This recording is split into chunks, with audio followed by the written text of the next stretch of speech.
So I guess my first question for you is when you were first on set, talk to me about the level of accuracy that we're seeing there on screen.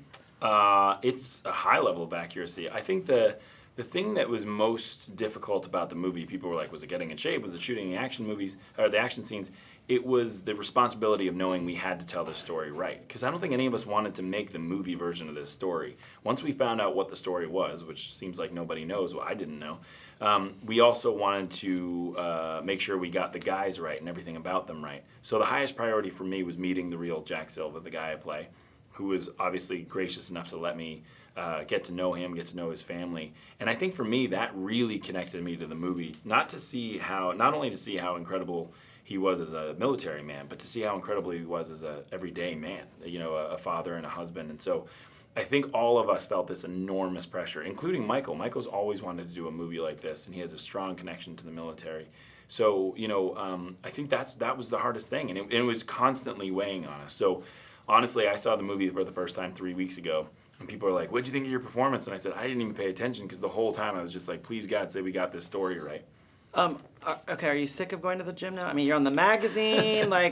Just eat a pizza. I know, right? Come on, John. Hey, I will gladly eat a pizza. No, that's the thing is after the movie, I finally got to eat some pizzas here and there. But I will say I definitely fell in love with working out in that way.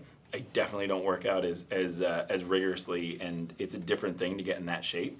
But I love still being in shape, so I've kept it up, which has been difficult. But once you do it, I gotta say, to get in the best shape of your life at 35 is way different than being in the best shape of your life at 18. So I can't give it up. It would just be a waste. Did you ever think that you would be that guy on the cover of the Men's Fitness magazine? Never. It's still a little surreal to see it, by the way. I just did Stephen Colbert a couple nights ago, and he showed it. And I still am like, who is that dude? You're just John. I'm just John. I'm just shirtless John looking away from the camera.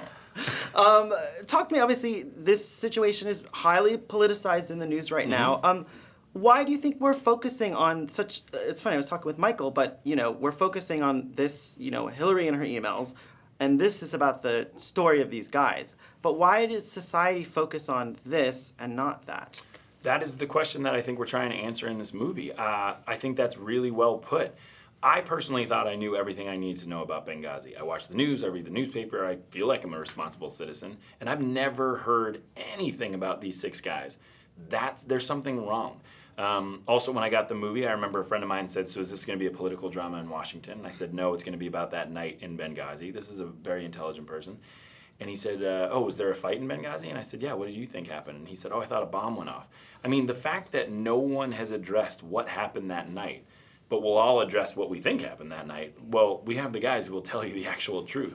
And so for me, I think the biggest honor of being in this movie is that we were allowed to be a small part of acknowledging what these guys did and how heroic they are. So will there ever be, I mean, it sounds cliche, but will there ever be peace? Will this end? Can we have a kumbaya moment? I really hope so. I feel like the level to which these things are happening can end and should end very soon. I think there's an idea of these extreme situations need to end because they one of my favorite parts of the movie was when one of the attackers, after the attack, it's morning, and the battlefield has a lot of dead people in the battlefield. He looks to his dead and he looks up to our annex where we were shot at the whole time, and there's a look on his face which is, this is pointless. There was something pointless about that. That's one of my favorite things because the truth is both sides acknowledge that. The real guys will acknowledge that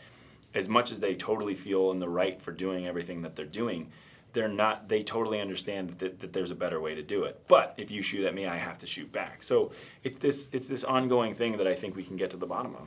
Wrapping up, okay, what skill sets did you take away? Like, could you be my bodyguard now? Like, what's going on? I think I could, actually, to be really honest. I took away a huge skill set. First of all, the getting in shape thing was crazy, and so now I really know how to do that, which is not just power bars and push-ups, go figure.